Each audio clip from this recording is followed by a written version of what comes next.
Art বা drawing শুধুমাত্র drawing book, খাতা, রং তুলি বা পেন্সিলের মধ্যেই সীমাবদ্ধ নয়। আসলে আর্ট হলো একটা বৃহৎ বিষয়।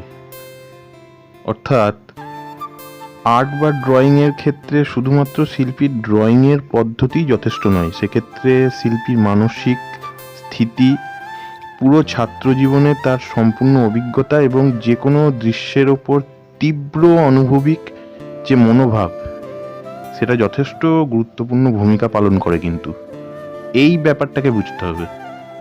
এবং এক্ষেত্রে আরও একটা বিষয় কিন্তু খুবই গুরুত্বপূর্ণ, সেটা হলো যে আর্টের ছাত্রছাত্রীদের ক্ষেত্রে তাদের দৈনন্দিন যে জীবন, সেটাও কিন্তু আর্ট এডুকেশনের উপরে যথেষ্ট ইম্প্যাক্ট ফেলে। অর্থাৎ প্রত্যেক দিনের যে জীবনযাত্রা, সেটাও কিন্তু আর্ট এডুকেশনের উপর একটা প্রভাব ফেলে, মানে প্রভাব পড়ে। এটাকে ভালোভাবে অনুধাবন করতে হবে।